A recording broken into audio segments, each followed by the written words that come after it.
So I trust that the dryer's doing well, because I cleaned out the lint trap and I started it back up. So hopefully it won't give us too much problems. Let's see where we stopped at. Was on, we're going on 62, which is chapter 4. "I'm sorry," she said at once. "I didn't mean to blurt it out like that." He winced. "God, you poor kid." She linked her hands around her coffee cup. "It's hard to get over." "Was she always depressed?" "Never," she said softly. "She wasn't a selfish person. She always put herself up before all of us, in everything. She would never have put such sorrow and guilt and heartache on us if she hadn't been half out of her mind." She stopped, fearful of saying too much. He tugged one of her hands loose and linked it with his. It felt good, that big calloused hand, so tender, and as it curved around hers. "What happened to her?" She hesitated, trying to find a way to put it that would make him suspicious. Even out there, they probably heard of the scandal. She looked at his clean, flat nails instead of his face. "She was harassed on social media, constantly," she said finally. "She had enemies. She never hurt anybody in her life, but something happened to someone she loved and she became a target." She closed her eyes and shuddered. She walked out onto the balcony of her 20th floor apartment and jumped. "Dear God!" His hand tightened. "Dad had to identify her at the morgue," she said. She bit her lower lip. "We had a closed casket. Even the morticians can't fix some things." She'd have hated having people stare at her. Not that there was a crowd at the memorial service. It was just me and Dad. "Didn't you have any family, friends?" There were friends that had deserted them, and family were sparse as it was, and ran from them, fearful of being connected to the scandal. "There were far too away to come," she said, forcing a smile. "It was very sudden." "What about the culprits who harassed her?" he asked. "Did you file a suit against them? Surely there are laws that would apply in a case like that." "Of course there are laws, but if you were a public figure, as her father was, you had no right to privacy, especially if you were the biggest story in the headlines." But she couldn't say that. "Dad isn't the type to sue people," she said finally. "Neither was my mother. We used to say that she could find one nice thing to say about the devil." He smiled. "My mother was like that too. She never moved with the times. She was a founding member of our local Baptist church." "I'm Methodist," she said softly. "Or I was." His fingers closed around her for a minute and then let go. She felt cold and empty and alone all of a sudden, and smiled to hide it. "I hope you have a horse who likes people to help me to ride," she said. "The last one I was on tried to scrape me off against a tree. Maybe it was the soap I used," she confided. He chuckled. "Not likely. If you're afraid of horses, they can sense it." "I'm not afraid of most of them, just the ones that try to scrape me off against a tree," she said, grinning at him. "I'll make sure we don't give you one of those," he promised. He finished his last swallow of lukewarm coffee. He got up and said, "Ready to go." "You bet." He laughed. "Are you always this enthusiastic about things?" "I've never been on a real ranch in my life," she said. "I'm looking forward to seeing real calves. We've got a nice crop of 'em this year. We've only lost 2, and that's very few considering the size of the herd." "What happened to 'em?" she wondered aloud. "Two toes," he said curtly. "But not for long. We're going to track him, trap him, and give him to the wildlife rehabilitator I told you about. He can eat soft food and lay by the fire in his old age." She laughed at the picture and popped it into her mind. "Just make sure you don't dress him in a granny gown and put a frilly cap on him, and don't let little girls wearing red hoods into the house where he lives." He stared at her pointedly. "I don't have a red hood," she said quirky. He chuckled. "Come on." He had a cowboy saddle, 2 horses, and the one he gave her was called Buck, and it was a very gentle gelding. "Why is he called Buck?" she wanted to know as they rode lazily down the trail that led around the stables toward the sprawling pastures dotted with the black-coated cattle. "In his younger days, there wasn't a cowboy on the place who could stay on him." She looked worried. "He's 20 years old," he added. When he saw her concern, "and Parker tamed him 7 years ago. He's converted." "Parker?" "Man who works for me said he's part crow. He has his way with horses. Never seen one, however, that wild that he couldn't calm by just talking softly to it. He's the best wrangler we've ever had." Was he the man who saddled the horses back there?" "Oh, no," he said. "We keep Parker out at the line cabin." "Should I ask why?" she teased. He chuckled. "He was in the military. He's got a mouth that 10 bars of soap wouldn't wash clean. So we keep him away from the house. Great with horses. With people, not so much." "He sounds fascinating." A couple of single women felt that way too until they talked to him for 5 minutes. One developed a sudden headache, the other had a hair appointment she'd forgotten. Neither of them ever came back. Maybe he likes being alone, she pointed out. That's exactly my take on it, he agreed. Does he say much when he cusses? He said he learned how while dogging bullets in Iraq, he sighed. I know how he feels. I learned a few bad words of my own doing the same thing. It's rough for us soldiers over there, she said. It's rough for soldiers over there, she said, recalling a friend who helped her research for a screenplay she was writing, one that later was made into a TV movie. He glanced at her. And you know this how? I had an acquaintance who was a spec ops over there in the Middle East, she said. He told me a lot of things that civilians don't get to hear. Civilians? She took a breath. I started out as a newspaper reporter, she confessed. Newbies get to do the police beat, things you have to see, you don't share with people who don't have a connection to the news or emergency services. I loved it, she laughed. I don't get to know all the local law enforcement, the EMTs, the dispatchers, the politicians. It was hard to leave it. Where did you work? A small town outside Atlanta, she replied. I got a better job, but I missed reporting. I always knew where the bad guys were, she added with a grin. He laughed. It's like that here, too. We only read the paper to see who got caught. We already know everybody's business. Not mine, she thought thankfully, or my dad's. They came to a fence post that was leaning, with a wire attached to it, bent down by a tree limb that had fallen. He swung out of the saddle, looped the reins over the horse's head, and let them drag. While he went right to it, she noted that he had thick gloves on those big hands, muscles ripped in those powerful legs as he lifted the limb off the fence and then righted the fence post and straightened the wire. He pulled out his cell phone when he was finished and called out some numbers to someone and instructed them to get out and fix it before the cattle poured out onto the road. He came back, climbed into the saddle with the ease of practice. Can't afford to let the cattle get out, he said as they rode forward. Even on a spread big as this, every head counts. Are all of them black Angus? She asked. Every one. We sort them and we start branded. Those with good conformation go into one pen. The others that are gelding are put into a separate pen. We feed out the yearlings for the sale lot for breeding stock. And the other ones, the ones you don't breed? He glanced at her and pulled his wide-brimmed hat over one eye. I think you can guess. She made a face. He laughed. That's ranching, he said. We can't keep them all. I sell the steers and keep the rest. She frowned. Why don't you keep them for beef? I can't eat something I've raised, he said simply. Some ranchers have gone into signature beef that they produce and slaughter and package and sell right from their own ranches, he grimaced. I'd never be able to do that. So I run purebreds. She smiled. I like that. He glanced at her with warm brown eyes, tender heart. I can't help it. I take after my mother. He drew it in a long breath. I guess I'm more like my dad, he said.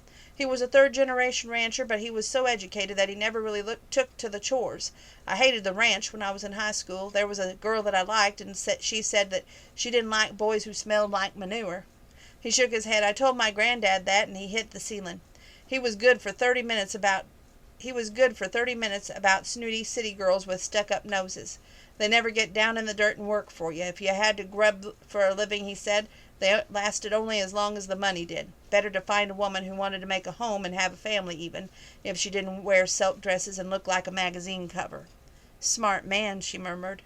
Sometimes money would get tight, and my grandfather would work for a mechanic in town, just part-time, to tide us over. He didn't add that his father didn't offer any such thing. Not there was a college in Benton where he could have taught. That was when my brother and I were in grammar school. He didn't add that it was before his grandfather died and left him a fortune. The ranch had never fallen on bad times since, and Dad was bad to drink after we lost Mom.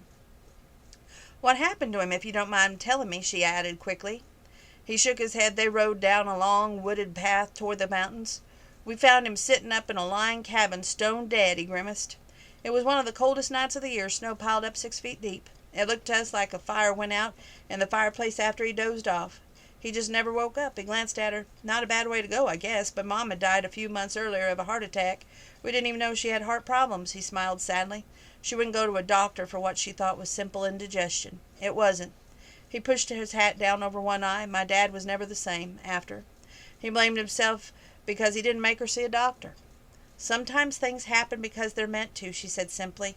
It doesn't make sense to some people, but it does to me. I think we die when we're supposed to.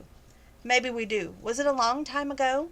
6 years, he said. My older brother's unit had been called up 3 years before all that, and he died over there in the Middle East.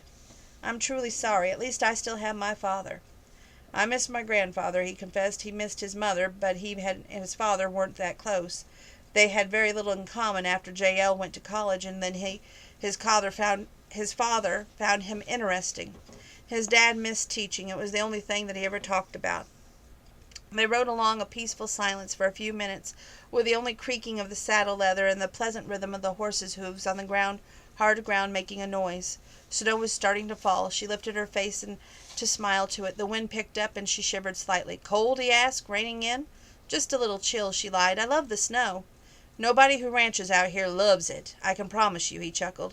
He glanced out over the landscape. The mountains were topped with snow. The ground was getting lightly covered with white. I hope we get enough to make a snowman, she said, laughing. He glanced at her, fascinated with the way she looked when she laughed. She was pretty in her own way. He liked her all too well. We better get moving before we turn into snowmen, he teased. I guess so.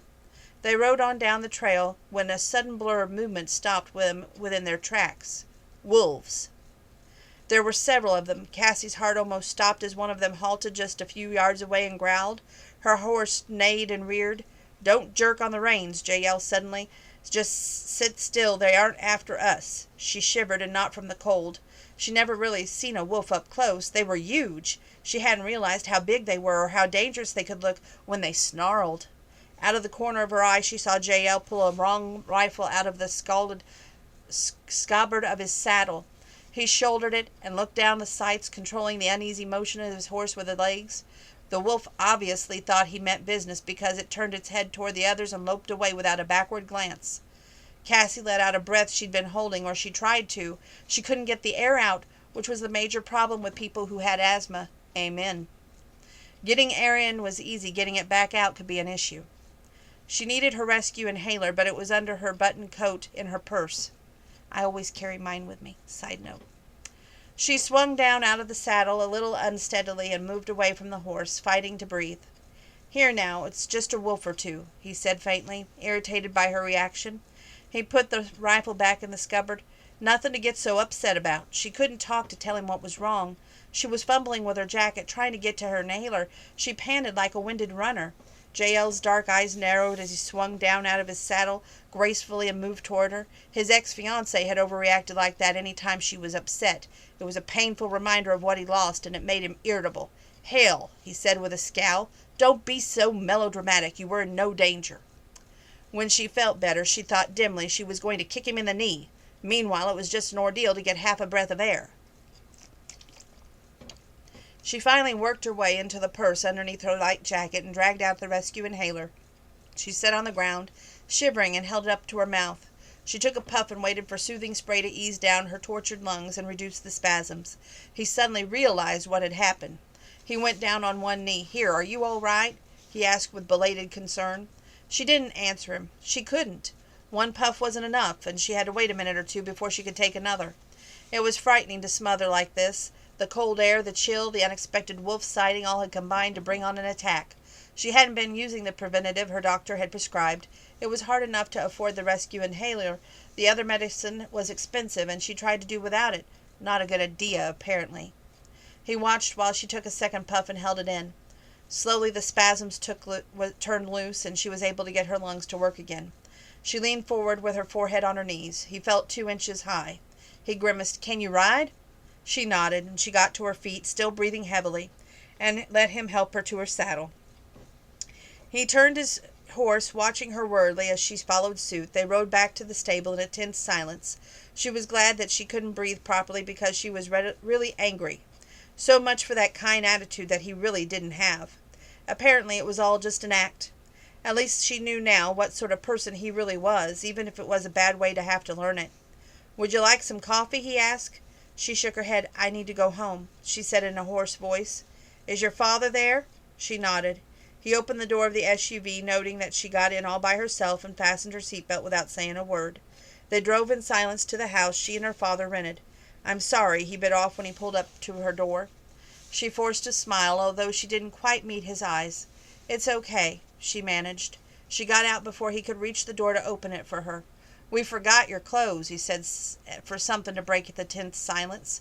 She smiled again and just shook her head. "It doesn't matter. Thanks for the ride," she said, and turned away, walking to the front porch. He watched her go, feeling empty, guilty, and angry that he had not realized something was physically wrong with her. He made a mess of everything. He hoped that he would have the chance to make it up to her when she had the time to get over his clumsy accusation. He climbed back into the vehicle and drove reluctantly away. What I like is right there's a misunderstanding, but she doesn't verbally say it to him. She proves it to him with the inhaler, showing to him that she has asthma and he misjudged her. So therefore he does owe her an apology. Going forward. Her father knew something more than an asthma attack was wrong with her, but he didn't pry. She seemed uncomfortable talking about it. She pulled out her nebulizer and turned it on, better known as a breathing machine. It gave her something to do while she got over the misery of the afternoon. She was going to cook supper, but her father insisted on making sandwiches instead. He sent her to bed early, worried about the sudden rattle in her chest. She got chilled, and her lungs were weak even on good days. "You should have had a heavier coat," he said worriedly. "I should have made arrangements to have our winter things sent out here." "Too big of a risk now," she said. The winter things were expensive clothing, stuff that they wouldn't want anybody local to see. In retrospect, she thought they should have put the furs and designer gowns into a consignment shop, and they would have made more money for the incidentals. Her voice was hoarse. She hated that she knew what was coming, and she hated too many problems not to know what will lie ahead. "I should have never gone riding in the snow. I should have noticed," he began. "My fault, not yours," she said firmly. She patted his hand. "I'll be okay, honest." He didn't look convinced. "Honest," she repeated. "I'll have a good night's sleep, and I'll be fine in the morning," she added brightly. He wasn't smiling as he went out and closed the door behind him. She was not better in the morning, but at least she wasn't any worse. She got dressed and went to work, shoving yesterday's into the back of her mind so she wouldn't have to think about it. In the meantime, at work, her father had two men walk onto the lot and peer at a huge new combine parked there. One man was dressed like a working cowboy in denims and worn boots and a hat and denim jacket. His SUV was parked in the front. The other customer was wearing a nice suit and driven up in a fairly new luxury car. Roger Reed went straight for the man in the suit, bypassing the cowboy, and asked the man if he needed help. The cowboy gave him an amused glance and walked back into the office. "Hey, J.L., the owner, Bill Clay, called to him as he walked in with a cup of coffee and a sweet roll from the town's only coffee shop. "I should have brought more coffee." "Mine's still out in the truck," J.L. Denton chuckled. "What can I do for you?" "I came to replace my combine," he said, glancing out the window. "I guess I should have worn a suit. Your other customer attracted your salesman." Bill's face hardened. "Don Terrell, he never buys a damn thing. He comes over to see the new equipment so he can tell his grandson what to buy him, at the dealership down in Denver at that. I guess your new salesman didn't know that? He'll find it out. Sorry about that." "Who is he?" J.L. asked as he dropped onto his chair in front of Bill's desk. "Roger Reed. He's back east somewhere. His cousin worked here until recently. I hired him as a replacement." He shook his head while J.L. wondered at the familiarity of the last name. "He's good with the schematics, knows everything about the equipment so he can fill the customer in about its advantages. Not so good with deciding which customers to help first." J.L. shrugged. "No problem. How about writing it up for me and between sips of coffee, and I'll sign the appropriate place." He added with a grin, "Happy to." Outside, Cassie's harassed father was feeling less intelligent by the minute. He'd gone all over the pertinent information with his potential customer, but all he received in reply was a series of grunts. God knew what that meant. Finally the man nodded. "Okay, I'm sold," he said. He grinned. It sounded like a great piece of equipment. He pulled out a notepad and asked for the particulars. He wrote down the item number, the price, the exact name. He snapped the notepad shut and slipped it back into the pocket. "Can I write it up for you?" Roger asked the customer politely. "Write it? Oh, no, sorry. I'm not buying it here," he replied. "My grandson buys all my ranch equipment for me. He works for an equipment company down in Denver. I just decide what I want and then tell him," he grinned. "He gets an employee discount, you see. Sure, it helps my budget. Well, thanks again." He shook hands and walked off the lot back to his expensive car. Cassie's father just stood there blank-faced, watching his potential customer reverse his expensive car and pull out into the highway. The man in denims was just coming out of the Bill Clay's office when he walked back inside the building. Glad to help, Bill was saying. I'll have it delivered tomorrow morning. Fine, fine, J.L. said. No rush. We aren't going to be harvesting anything in the near future, he added with a laugh. He shook hands. Thanks again, Bill. He walked out, ignoring the salesman who ignored him. Roger Reed just gaped after him. The cowboy he hadn't thought was worth a dime had apparently just purchased one of the most expensive pieces of equipment on the place. Missed a hell of a commission there, Bill, told Reed quietly. I would quote the old axiom about not judging a book by its cover, but I think you get the idea, don't you? The older man grimaced. Do I ever, he said heavily. Old Don Turrell never buys anything here, Bill told him. His grandson works for an equipment company down in Denver. Don comes over here to look at our new stock and picks out what he wants. Then he calls his grandson with the information. He's never spent a dime here. On the other hand, he added amusedly, J.L. Denton could buy this place and everything out on the lot out of petty cash if he wanted it. Roger felt blood going out of his face. Denton? Bill nodded. He owns a big black Angus stud outside town. It's more of a hobby for him than anything else. He's a multi-generation rancher here. His money's mostly in oil and mining. He has a fortune in oil stocks that his grandfather left him. And Roger had told his daughter that only a rich man could afford purebred cattle. He judged a man on old working clothes. What a lack of foresight. Lately it seemed that to be his chief asset. I'm truly sorry, he said. We live and learn, Bill replied. You're new here. It will take time for you to get used to the populace.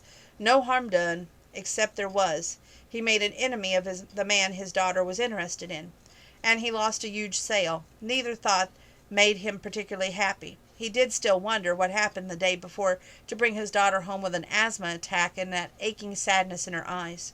If he hadn't been such an idiot, he might have found out from J.L. why he was selling him that piece of equipment. But by slighting the rancher, he had done himself no good. He went back to work with a heavy heart. Cassie was drooping. She had a cough that was producing and spectrum that was colored, and not a good combination, especially when added to what felt most likely a fever. She kept going anyway. She couldn't afford to lose a day's pay. Mary noticed that her newest hire wasn't feeling well. You need to go home, she told Cassie in the afternoon. She waved away the girl's protest. I won't fire you for getting sick, for heaven's sake. I'll call Sarah. She'll come in and work the rest of your shift. She gave Cassie a long look.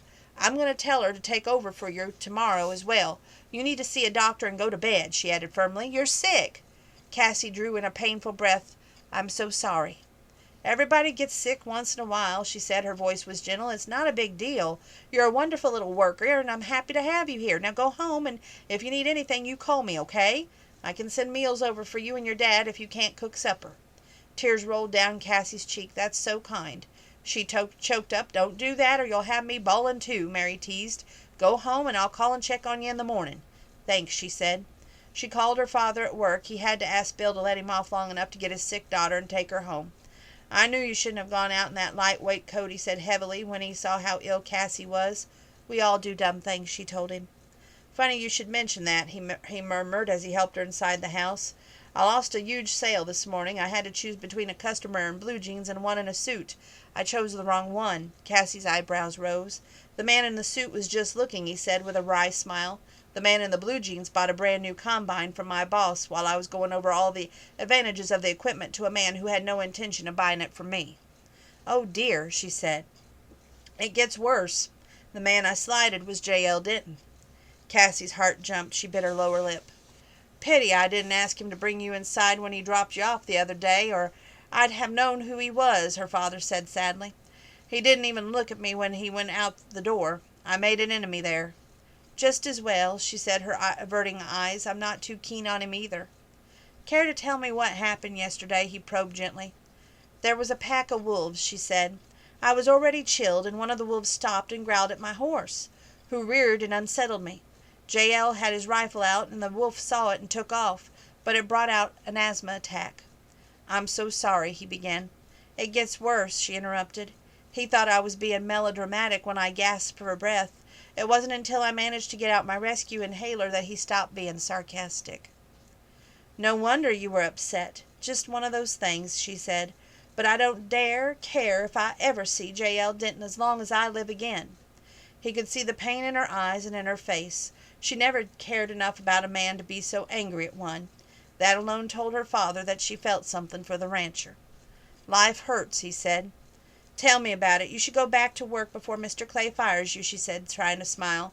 If he was going to fire me, he'd done it already. At least he saved the sale I lost. I'm going to bed.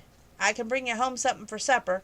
Nonsense, she replied. I can cook. I'm just going to lie down for a few minutes and use my nebulizer. I'll try some of that leftover cough syrup, and I'll be fine. We can afford a doctor visit, he replied. She made a face. Sure we can. I'll do that while we're filling up our yacht with a diesel. He laughed softly. Okay, but I'd rather make payments on a doctor visit than lose my only child. Just saying. I love you, Dad. Love you, too. She smiled and walked toward her bedroom. J.L. was a half out of sorts after being ignored by Bill Clay, the salesman. He realized that the man wasn't likely to know much about local people since he just started at the concern, but it hurt to be ignored, as if he was less than worth because he was dressed in working clothes. He was curious about the newcomer. Hadn't Cassie said that her father was working for an equipment company? There was only one in town, and he'd just come from it. He frowned. What if it had been her father? It made sense now that he had ignored the man who made fun of his daughter's asthma attack. It shamed J.L. that he'd done that.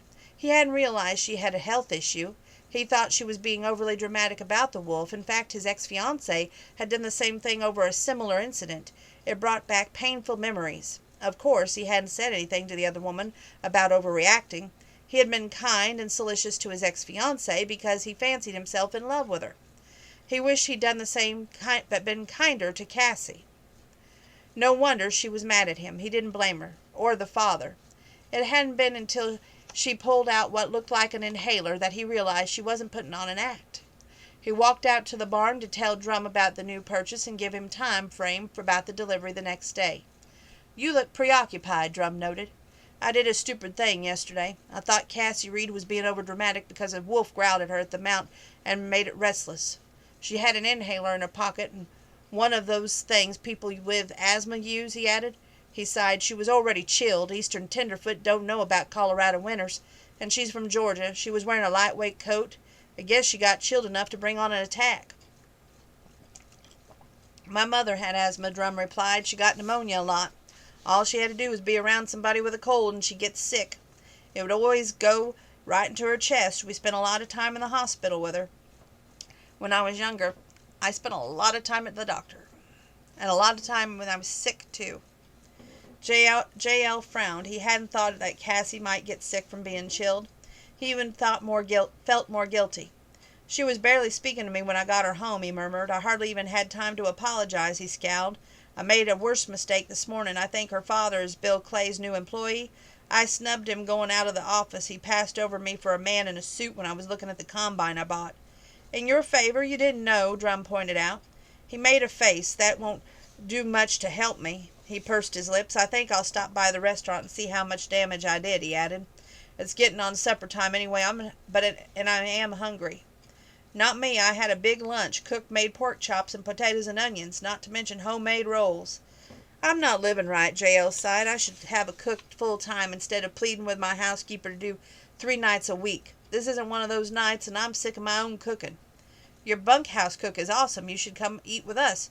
Drum's eyes twinkled. Of course, I do understand that it wouldn't work a hardship on you eating with the peons. Watch it, Drum added, having just sidestepped a swat from the big hand. You watch it. I'm not a bad man. You sure about that? Drum asked. I haven't checked with the FBI's most wanted list in a while. I'm going to town. Be back later. Good luck. J.L. sighed. He was going to need some of that. He sat down in a booth and waited for Cassie to come out, but she didn't. Sarah, a buxom middle-aged woman, came out instead. Hey, J.L., she said pleasingly, what can I get for you? Where's Cassie? He asked. Had to go home, she replied. She was sick, coughing her head off. Well, Mary made her go home, she amended. She didn't want to. Mary promised her she wouldn't fire her. She called her dad to come get her. He was more concerned now than before. He glanced at the clock. How about making me up 3 plates to go, he asked, and choose the special. You going to take her supper? That's nice, she said gently. I owe her a supper, he said. She got sick riding around in the cold with me yesterday. She didn't have a proper coat. I told her that a week ago, Sarah said with a sigh. She said she couldn't afford anything better right now. Proud, that one. Yes, he said, feeling small. His conscience was killing him. Very proud. I'll get this ready as soon as I can. Want coffee while you wait? He nodded. Yes, please. Cassie felt even more worse as the afternoon wore on. She was going to have to try and get up and fix something for her father to eat, but she was too sick to stand at the stove and cook. She dragged herself out of bed, wrapped in a pretty embroidered Chanel housecoat that fell to her ankles. It was something from the old life that she brought along, and it had been her mother's. She held on to the wall as she wobbled toward the kitchen and prayed that she could make it that far. As it was, she had to stop halfway down the hall to pant for breath. She heard a vehicle drive up, the engine cut off. She glanced at the clock. It was 10 to 5, and her father wasn't due home for at least 30 minutes. She grimaced. She didn't even have dinner ready. There was a knock at the door. Surely that wasn't her father, she thought as she went to the door very slowly and opened it. Her lips parted as she saw J.L. standing there with a big white bag in his hand. He made a face. "You look like death warmed over." "I'm not feeling up to company," she rasped. "Good Lord," he said softly. He moved past her. "I'll just put these in the fridge."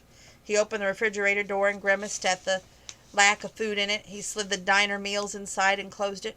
"What was that?" she asked from the doorway. "Food," he said. "I brought supper, but you aren't eating anything until you see a doctor." Her face flushed. "I don't need—" He picked her up gently and walked out the front door, pausing to pull it closed behind them, with Cassie balanced on one powerful raised thigh. "We can argue later." She fought tears. She didn't want to tell him that she couldn't afford a doctor. She had health insurance, but she was afraid to use it, and it didn't cover office visits even if she'd been willing to risk it. An enterprising reporter would be looking for things like insurance claims. Any good skip tracer would jump on the charges like a duck on a June bug. Speaking of June bugs, one attacked me tonight when I took the trash out. Just sharing. "I can afford," she began. He kissed her forehead. She felt feverish. "Just hush," he said gently. She couldn't hold back the tears. He was being so kind. He put her into the cab of his ranch truck and closed the door. He handed her his cell phone and as he got beside her and started it, checking to see that her seatbelt was on before he fastened his. "Call your father. Tell him where we're going," he added softly. She wiped away the tears and she punched in numbers. "Dad, J.L.'s kidnapped me," she rasped, "and he's taken me to a doctor." She frowned. "Turncoat," she accused. "Yes, yes, all right. He brought supper too. It's in the fridge." She gave J.L. an accusing look, which he ignored. "Okay, Dad, yes, I'll tell him goodbye." She hung up and passed the phone back to her companion. "He said to thank you and that he's sorry about this morning." "It doesn't matter. Not his fault. He didn't know who I was," he replied, sticking the phone in his coat pocket. She wrapped up closer in her robe, and "I should have changed first." "You're sick, and we're going in the back door anyway," he replied. "The back door?" He nodded. "The doctor's a good friend." "Oh." He pulled up to the back of a one-story building with a big parking lot, pulled out his cell phone, and made a call. He explained the situation. "Yes, I'll bring her right in. Thanks, Sandra," he added with a smile in his voice. He hung up. "Lorna's receptionist said I could bring you in the back. The nurse will wait for us." "Thanks," she managed weakly as he lifted her out of the truck and bumped the door shut with his hip. "You look terrible," he remarked, searching over her pale face. She laid her cheek against his coat. It was cold from the wind, and it felt good against her fevered skin. I feel terrible," she said in a hoarse tone. "You'll be better soon," he promised. He carried her in the back way. An elderly nurse was waiting for them with a gentle smile. She led them into a cubicle and went out to get the doctor. J.L. deposited Cassie on the examination table and dropped into one of the two chairs against the wall. Before he could speak, a young woman with thick chestnut hair and dark eyes came into the room. She was wearing a white lab coat with a stethoscope draped around her neck. She glanced at J.L. curiously and then at the redhead on the table. "I'm Dr. Lorna Blake," she introduced herself. "Cassie Reed," came the hoarse reply. "Thanks for seeing me." The doctor frowned. She put the stethoscope against Cassie's chest and her breath and cough while she listened. She looped it back around her neck, took Cassie's temperature, and asked questions, a lot of them. "I'm pretty sure it's bronchitis," she said. "I need to send you over to the hospital for a chest x-ray." "No, please." Cassie's eyes were troubled. There was no way she could afford that. The doctor sighed. "All right, I'll send you home with antibiotics and instructions. But if you're not any better in 2 days, I want you back here, and you'll definitely be getting those x-rays then," she added firmly. "Okay," Cassie said. The doctor filled out a prescription, handed it to Cassie, not to Cassie, but to J.L. "Go to bed," she added to Cassie. "Plenty of fluids. Take the antibiotic. Got any cough syrup?" Cassie nodded. Tylenol for the fevers," the doctor added. "Okay," Cassie agreed. "Thanks, Lorna." J.L. said as he lifted Cassie from the table into his arms. She grinned. You're welcome. He sighed. He knew what was coming later. He'd never brought a woman to his high school friend as a patient, not even at that she-shrew that he had been engaged to. It was unusual to see J.L. so concerned about anyone's health. He was sure that Lorna sensed a romance. J.L.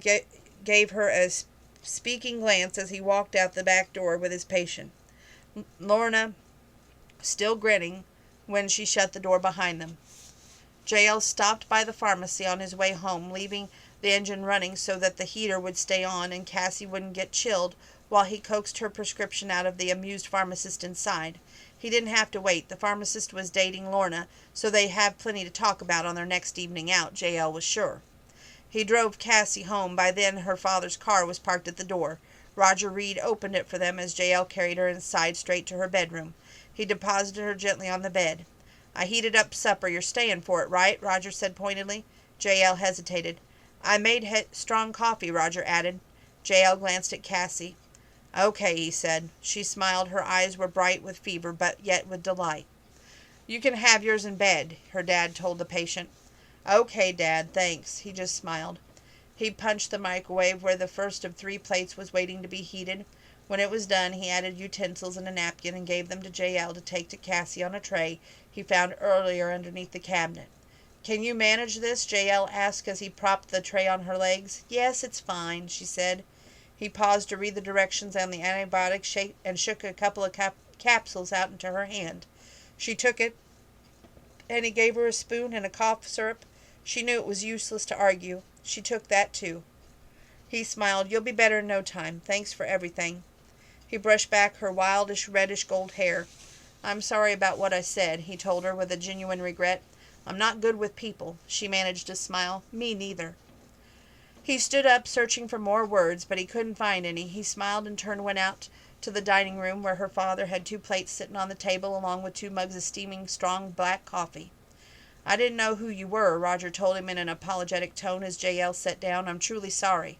I'm not really good at working with the public. It's pretty much a life-changing experience, he added with a soft chuckle. J.L. just nodded. The man had a very cultured voice, like that of a radio announcer. It sounded oddly familiar.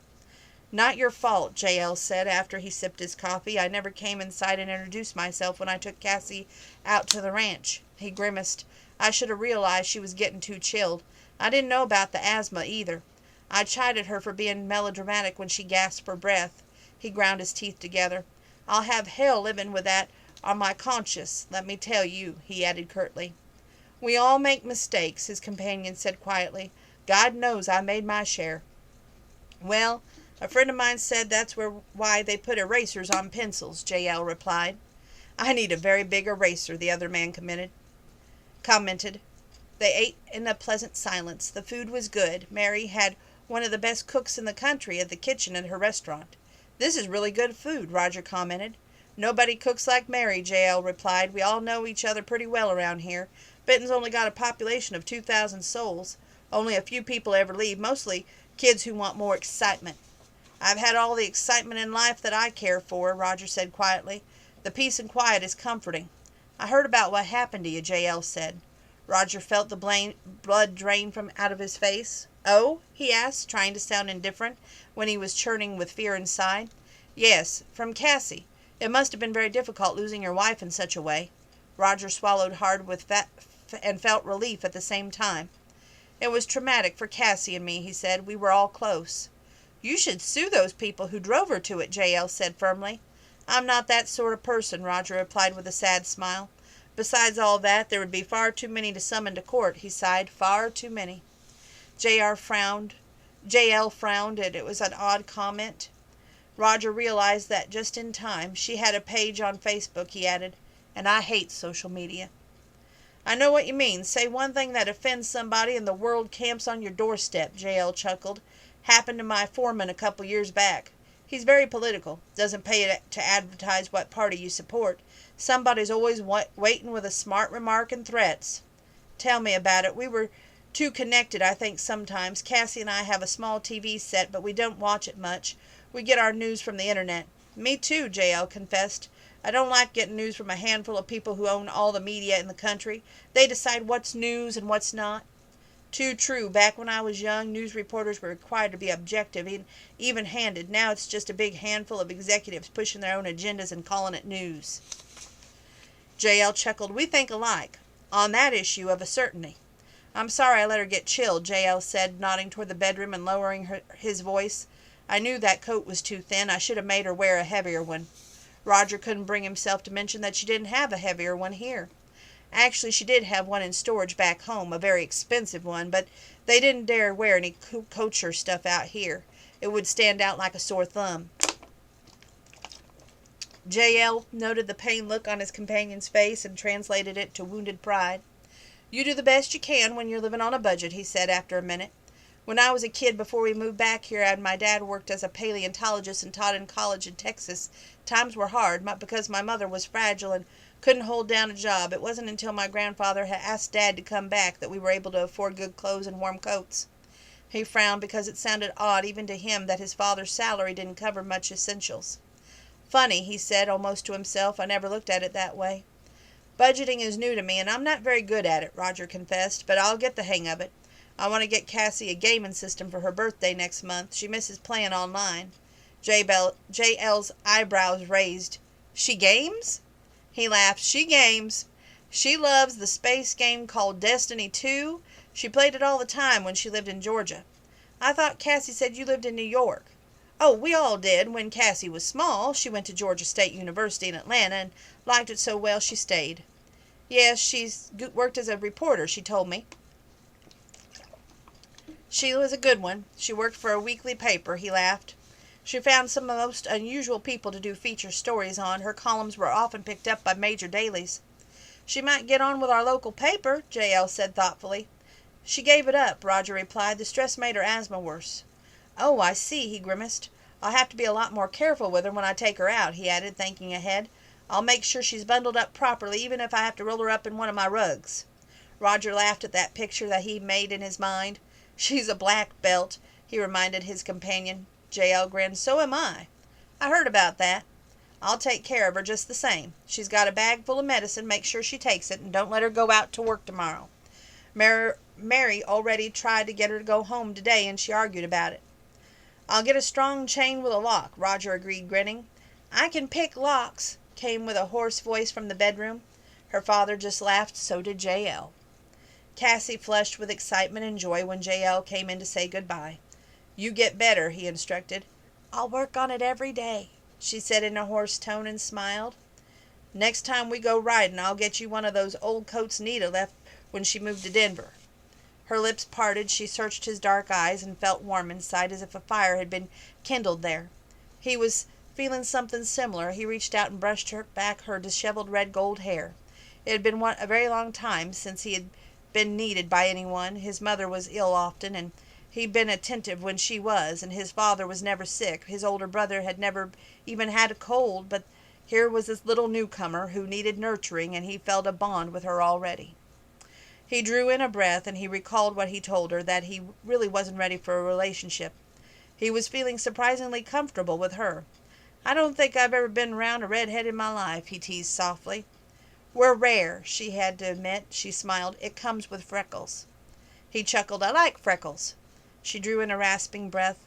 I don't, but it isn't as if I get a choice about having them, she laughed. You need sleep, he said gently, getting to his feet. I'll check on you in the morning. You call me if you need anything. She looked at him with wonder. I can? Where's your cell? In my housecoat pocket there, she said, pointing to the robe she draped over the back of the chair. He lifted it, admiring the intricate embroidery. It looked expensive, definitely not something off the rack. She could see the wheels turning in his mind. He was suspicious. It was my mother's, she said, noting the intent look he gave the robe as he searched for the phone. It's one of the few things I have left of her. Dad gave her the robe 3 Christmases ago. She fussed because he splurged for it, she added quickly. Oh, I see, he said, smiling easily. His suspicions retreated. He opened her contact list and put